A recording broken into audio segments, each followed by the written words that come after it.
selamat pagi. Hari ini kita akan membahas mengenai sel dan jaringan makhluk hidup.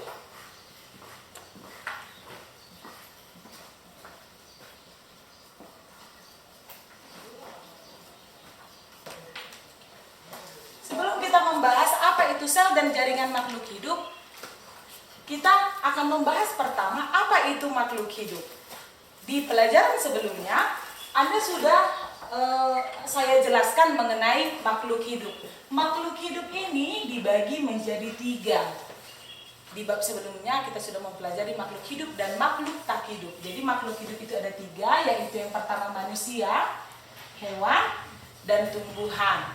Jadi manusia dan hewan, kemudian tumbuhan ini dikatakan makhluk hidup karena dia memiliki sel dan jaringan.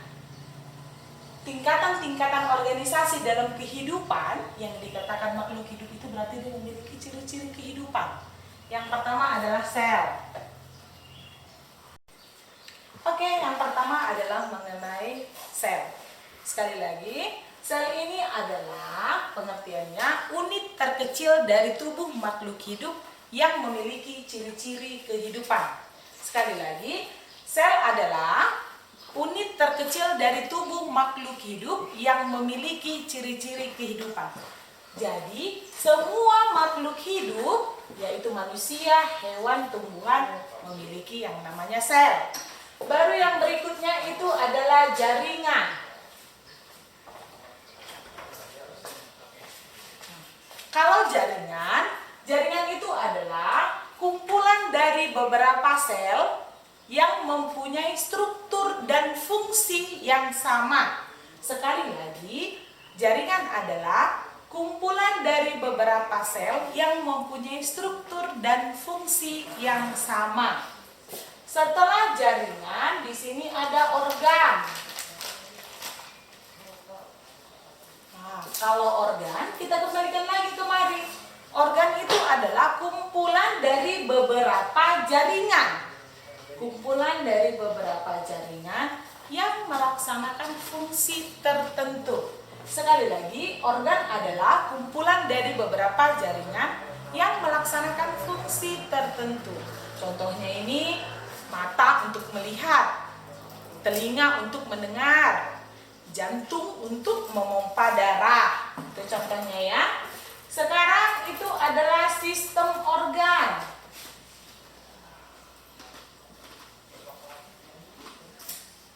Sistem organ adalah kumpulan dari beberapa organ yang bekerja sama dalam melaksanakan sebuah fungsi.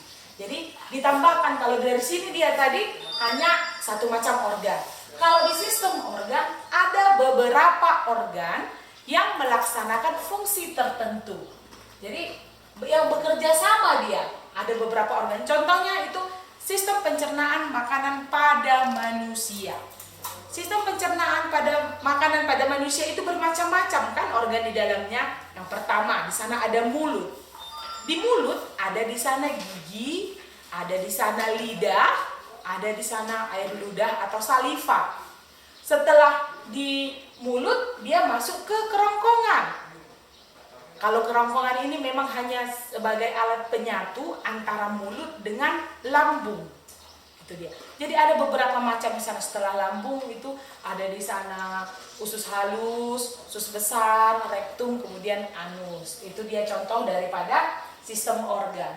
Setelah sistem organ, ini adalah organisme.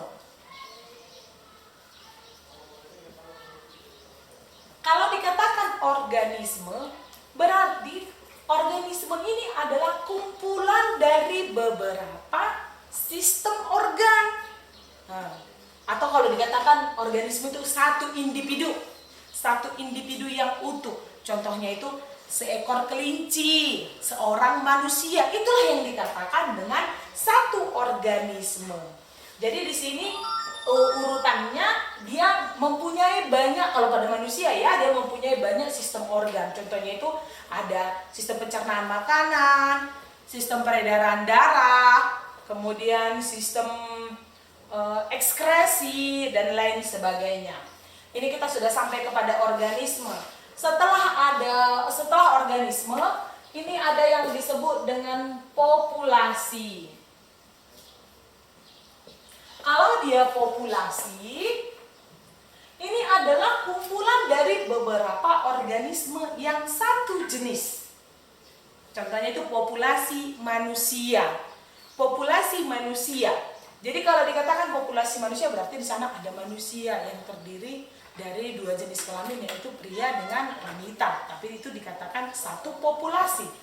Kemudian setelah populasi ada komunitas.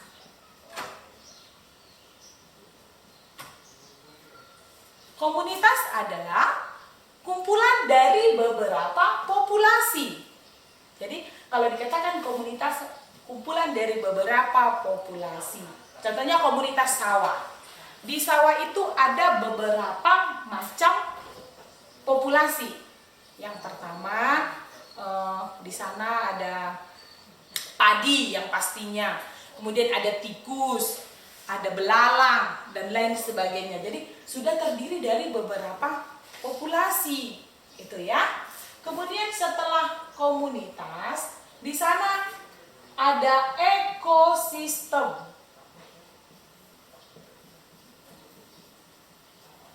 Ekosistem ini adalah sebenarnya dia mempelajari